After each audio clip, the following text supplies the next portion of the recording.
Hi there, this is Matt with State of Flex here with a review for Superman, the movie. This is a phenomenal film from director Richard Donner, a film that would go on to influence an entire generation of filmmakers, launch the subgenre of the superhero movie that has lasting effects even to this day. The MCU, the DCEU, they all have grounds in this film. This is so foundational to the art of cinema that we have in our landscape to this day. And it all is boiled down to one simple element, a vocabulary word that Richard Donner wanted to impart to his cast, his crew, and every aspect of the creative process. And that word is verisimilitude. The act of being real. Every element of this film works because they were operating creatively under the prism that what's happening happens. Regardless of science, the story understands that everything is real and treats it with reality. And because of that, you don't get your tongue-in-cheek campiness that you got in Batman 66, which this original screenplay leaned heavily on. It was campy, and Richard Donner brought with it gravitas. And it was all down to this simple idea of allowing the property to understand itself and actualize itself. Richard Donner is what makes Superman work in large parts, but he's not the only one. Certainly John Williams' profoundly phenomenal score, which I think is even better than his score for Star Wars, which was only 1 year prior, helps make this movie soar. You take flight with Superman because you take flight with that music. And it's not just Superman's theme that is so incredible. It's also the Lois Lane, the love theme. The Lex Luthor theme is something that becomes somewhat of an earworm, and I find myself whistling from time to time when I'm like just trumping around at work. But the cast is remarkable. You have certainly Marlon Brando, who brings his Brando-iness and actualizes Jor-El in a way that was necessary for the foundation of this specific movie. And he works. He works well. I like Gene Hackman's Lex Luthor. It's an unusual take on the character, but it is one that's quite good. Margot Kidder as Lois Lane is pretty fantastic. She's got spunk, she's got all those elements that really make Lois Lane work, but then that little element of vulnerability and awe that she has whenever she's around Superman kind of grounds her. And it's a strong, albeit somewhat subtle performance, which is kind of weird because she kind of comes off pretty abrasive, but there's subtlety to that performance. But no, it is the performance of Christopher Reeve that makes this movie what it is. If you don't believe Superman, you don't believe the movie. And he gets it. He has that quality of lifting you while you're watching the movie. You take flight with him because of him. He has a sly charm to him. He has this way of exuding just the virtue of good. And it's something that he does both in the Clark Kent and Superman. But with Superman, he does it with confidence and gusto. And with Clark Kent, he has this like nervous, twitchy quality, and he's always adjusting his glasses. It's a really strong performance, and it's one that's kind of easy to overlook. But if you really study both performances, it is really incredibly strong. The structure of this film is also kind of the roadmap that all origin stories kind of would use hereafter. And what the film did, kind of smartly so, is sort of use the Bible as its foundation, in the sense that you have this one element which leads to this other middle element which leads to this conclusive element. And along the way, Clark is kind of learning the whole time.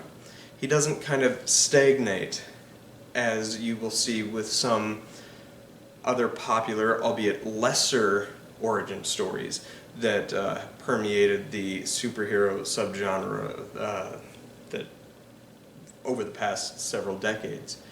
This one kind of understands it better.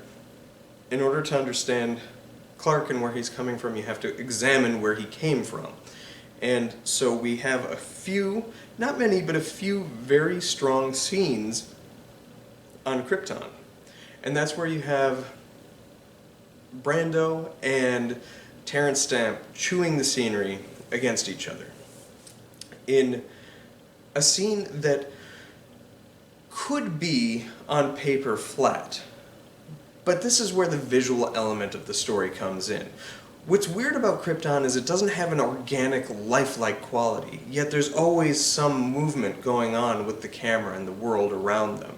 Not life necessarily, but movement, some flash, something that'll catch your eye, that just kind of ultimately sucks you into what's happening, and through that you are taking in what is being said and setting up this conflict that wouldn't even pay off in this film, it would pay off in a different one.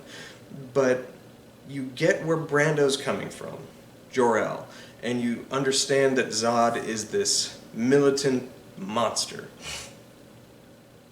And then we are moving to a different segment where we see a different part of Krypton, where Jor-El understands that he is not going to be the savior of the planet. The planet is going to die, so he moves to save his son. And then we go on the journey from that point forward with Clark, learning how to eventually become Superman. And the stuff on Smallville is very, very good. Shot and photographed so beautiful. The capturing of the Kansas skyline with all the clouds and stuff like that is stunningly beautiful. It feels so authentically like farmland, and you get little glimpses into Clark's life and the people that are around him. But he still feels kind of alien from that world. He doesn't feel comfortable either with himself or with those around him, except for with Ma and Pa. And you have the great scene with Glenn Ford as Jonathan Kent imparting his wisdom. You are here for a reason. He just has like that one little segment, but hot damn if he doesn't steal the show for that. And that scene is quite beautiful. I'll come back to that at the very end of this review because I have a fun little aside about that. But when the tide changes and Clark needs to step into his role of being who we will ultimately know him to come to be, that is where, almost an hour in, we are first introduced to Superman with a brief take-flight scene that just teases what's going to come. And then we're introduced to the Clark Kent we're familiar with from the comics, the kind of dopey, sorry, I don't mean to intrude, version of Clark Kent as we get to see his workplace environment. And this is where the movie's brimming and popping with life. And you see Metropolis and it feels real, it feels actual. And then we get to see Superman in all his glory. There is almost no better superhero moment than the moment that he takes flight and saves Lois Lane. This is not a hero that is going to be a preventative figure of future disaster that we would see with a lot of more recent movies that are so concerned with the threat that's out there that's coming. This is a superhero who's going to catch you when you fall. He will be there to help you rise up again. And nothing is told more beautifully or visually than the scene where he runs at the camera and then breaks his shirt open and then takes flight and he catches Lois, and the dialogue there of I got you, miss. You got me. Who's got you? And then takes her up, and the moment that you see him in his outfit, there's also that one actor who's like, "That is a one hot outfit, woo!" That guy is fantastic. He just he steals the show for me as well. But you buy into all this because the film treats the reality as if it is reality. They treat it with no tongue-in-cheek. This is honestly happening, and you are awed and inspired because everybody else around Superman is as well. And it works. It works wonderfully. And then the scene that carries on where we see Superman Supermaning is fabulous. My only real complaint about this film is that the film comes to a dead stop twice, and both times are in lead up to Lex Luthor moments. The scene where we get Ned Beatty kind of trolling around the subway station and killing that guy, and then trying to find Lex's hideout, is a dead stop of 5 minutes of screen time. Now, yeah, the movie's a little long, so this is the perfect potty break, but it is truly the only moment that you could just shake out of this film and it would benefit from it. The other moment would be when Lex Teschmacher and the Ned Beatty character, his name is escaping me, are going to secure the nukes and whatnot, and there's a little comedic pause there for the comic relief. It's unusual that the villains in this film are the comic relief, but it's kind of interesting nonetheless. However, that segment goes on far too long and also kind of halts the film dead. But it's okay because everything that surrounds it is so masterfully executed. I also don't think there is any scene between a hero figure and a love interest that is as well written and well acted and well executed as the scene on the rooftop between Lois and Superman, where they have their flirtation on the rooftop, and you get to see his extraordinary abilities, but through dialogue and through little acts of special effects and stuff like that. But them getting to know each other is fantastic, and then when they take flight with each other and you get her unusual poem, that all works for me because you're charmed by him. So you very much are in her shoes, and seeing that perspective is very great. And I'm assuming that's probably one of those scenes that captured Jeff Loeb, who would go on to write Superman for All Seasons, a book about Superman from the perspective of the people around him in his life rather than from Superman himself. It's quite a genius book. But I digress. The conclusion of this movie would be the other thing that I think is a small little, not necessarily complaint, but a misstep. There's a theory in acting, and it can be applied in many different places. But within acting, you're never supposed to arrive and operate at a 10 and then play all your cards right then and there, because if the audience knows that that's all you've got, you literally have nowhere to go. Applying that concept to this movie, Superman is confronted with the death of Lois Lane at the end of this film. And what does he do? He fixes his mistake by rotating around the sun, reversing time, and then coming to the conclusion where he's able to save Lois. And, well, in a bubble, that scene works fantastic. And if this were the only Superman movie, it would be fine. But this was designed as the conclusion to Superman 2, but this film didn't really have a satisfactory ending, so they lifted that, put it on the end of this movie, and that's where we're at. But in doing that, you kind of show your cards, because for every future conflict, for every Superman movie hereafter, you're sitting there going, why doesn't he just turn back time to fix his mistake? They went too big too fast, and that's something that I think is going to plague Superman movies for many decades to come. But we will get to those later. As I say, for this film, it works. It does slightly undermine the lesson learned with the death of his human father, but you can see why he has the drive to do it. And it really truly showcases how far he's come since then, so it does work narratively within this film. I just think they showed their cards too fast.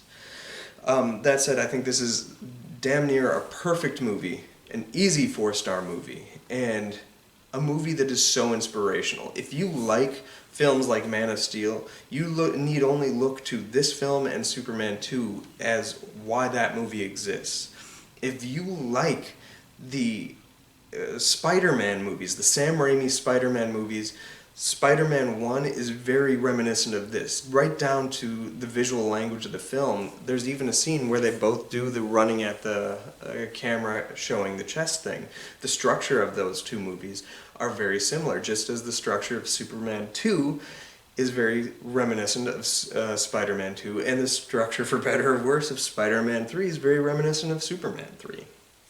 We'll touch on those as we get there. But those films are in offering thanks to this one's existence, just as the larger MCU is as well. This movie is important, and I think we should not forget about that. The spectacle of this film still works. Sure, some of the special effects haven't aged as well, but it is shot so well, and the character is so charismatic that you can't help but fall in love with what's going on screen. And at 2.5 hours, this is really one of those long superhero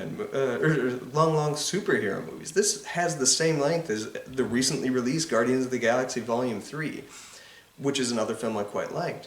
But this film doesn't drag. You're pulled in and roped in throughout the entire film. You're not bored or checking your watch. You're invested. And that's what makes this so good. It's strong storytelling, well written, excellently executed, well performed. This is a good movie, and one of my all-time favorites. So there you have, that's my 4-star review for Superman. But like I said with my Superman and the Mole Men review, I would give you a comic book recommendation. Now you'd think I would do Superman for All Seasons, because I did talk about it briefly, but I'm saving that one for a different video. Instead, since this is Superman's origin, I want to highlight Superman Secret Origin by Geoff Johns. This is a really great retelling of the Superman origin that kind of ties in a lot of the elements that would go to make up superhero comics, or Superman comics, throughout the decades, truncated into about 8-part story. But what's best about this, and a reason why I'm coupling it with it, is if you can tell, Superman is designed to look like Christopher Reeve. There was a period in the early 2000s where Superman comics fully leaned into the Christopher Reeve of it all, and I think it happened shortly after his passing. But Superman looked like Christopher Reeve for quite a few years there. And this one, telling his origin, it feels like it's kind of filling in gaps that this film leaves out. Like, it's not a perfect one-to-one comparison because it does retcon how Lois and Clark meet and all that kind of stuff. But it's like an alternate take or a modern updated take on this same origin story. Excellently written with Geoff Johns' trademark humor, but humanity that grounds it. And that's what works best with Superman the movie. It's the humanity, the humor, and the grounded yet elevated feel of everything that's happening in front of you. Superman Secret Origin is a fantastic book, check it out, and a perfect coupling with Superman the movie. If you like these two, you will like, or if you like one or the other, you're going to like one or the other as well. They're perfect companion pieces. Let me know what you thought of Superman the movie. in the comments down below. But like I said in the beginning, I wanted to come back to one thing that I thought was a story worth sharing. I watched this movie with my daughter for this review. And I'd shown it to her once before when she was about 4 years old. And she came down while I was watching it, and she, this time, and she was like, "Oh, are you watching Superman?" It was kind of early in the movie, and I was like, "Yeah, I am." And I was like, "Do you remember this movie?" And she's like, "Yeah, parts of it." And so she just kind of cuddled in with me, and we started watching. And we got to just before the scene where Jonathan Kent has his "You are here for a reason" scene. And I was like, "Oh, I love this scene." And she's like, "Why?" And I was like, "Well, just watch." Yeah, I was like, "You don't remember?" And she's like, "No." And I was like, "Watch what happens." So we watch, and he does his little speech, and then grabs his arm, and he's like, "Oh no," and then cacks. And then my daughter was just like, "Why do you like that?" And I was like, "Just keep watching." So then we watched the funeral scene. And shortly after the funeral scene wrapped up, she was like, "Oh, I get it." Keep in mind, she's 7. She was like, "This is sort of like a lesson he needed to learn. That even though he has so many powers, he can't save everybody." And I was like, I couldn't believe it. This little girl had completely and perfectly articulated the exact reason for that scene. This is a movie that operates so that adults can understand, but even your youngest child can take away the meanings and lessons this movie has to offer, which is exactly what this type of story should do, and why this movie is so good. And I will always carry that moment with me till the end of my days. I loved that she was able to articulate the meaning this movie had, and what Clark ultimately needed to learn in that moment. It's a great moment, and that's the end. Let me know what you thought of the film in the comments down below. Up next, we will be discussing Richard Lester's Superman 2. We're going to save the Donner cut for several videos down the line. But that's a tease for next week. Thanks for watching, like, subscribe, do all that good stuff. Peace.